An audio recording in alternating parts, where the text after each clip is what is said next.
কিচেনে আমার সকল বন্ধুকে স্বাগত।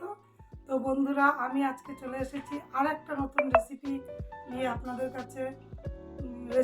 রেসিপিটা হচ্ছে গিয়ে মাটির তলার আলু দিয়ে ডিমের ঝোল।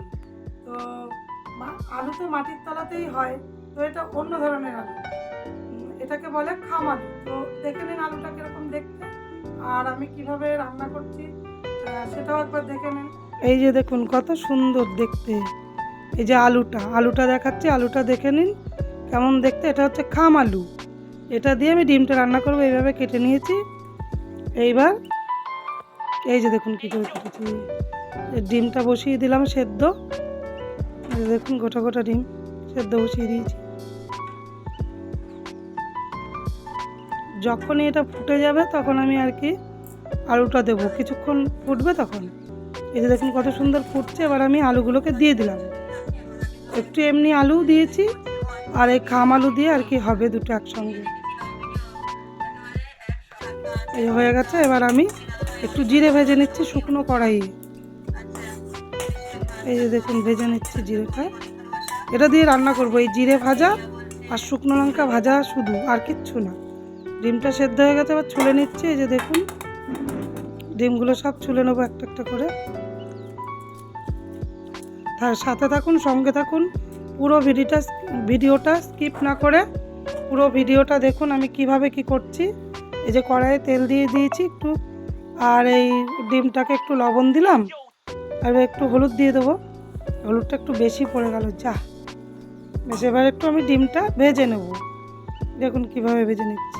এই যে দিয়ে দিলাম ডিমটা একটু সুন্দর করে উল্টে পাল্টে একবারে ভেজে নেব। এই দেখুন কত সুন্দর লাল লাল করে ভেজে নিয়েছি। তুলে নিলাম ডিমটা,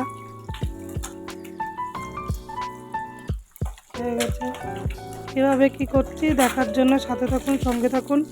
আর প্লিজ সবাই কিন্তু ভুলে যায় লাইক দিয়ে ভিডিও দেখার জন্য, ওই জন্য একটু লাইক দিয়ে ভিডিওটা স্টার্ট করবেন বন্ধুরা। কড়াইয়ের এই তেলটার ভেতরে আমি একটু জিরে দিয়ে দিলাম, জিরেটা হয়ে গেছে। এবার এই আলুটা সেদ্ধ করে রাখা আলুটা আমি দিয়ে দিলাম। দেখুন দিয়ে এভাবে নেড়ে চেড়ে সুন্দর করে, মানে আস্তে আস্তে নাড়াচাড়া করবো, নাহলে ভেঙে যাবে। তো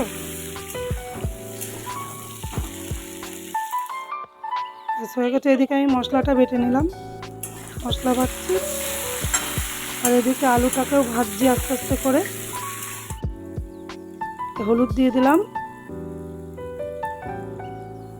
লবণ দিয়ে দিলাম, দিয়ে আবার এটাকে নেড়ে চেড়ে আরও একটু সুন্দর করে ভাজবো আমি। দেখুন ভেজে এবার জল ঢেলে দিলাম। এবার সুন্দর করে এটা ফুটবে, একটু নেড়ে চেড়ে দিলাম। এবার এটাকে ফুটতে দেবো। আরও এই যে এদিকে আমার মশলাটা বাটা হয়ে গেছে কমপ্লিট। দেখুন আমি এবার দিয়ে দিলাম ঝোলের ভিতরে, ফুটবে ঝোল এরকম টকবক করে, তখন মশলাটা দিতে হবে।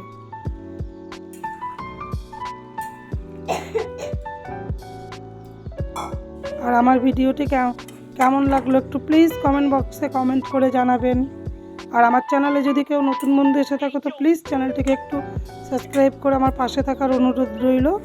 আর ডিমগুলোও দিয়ে দেখুন কতক্ষণ আমি হতে দিলাম, 5-7 মিনিট হতে দেবো আমি।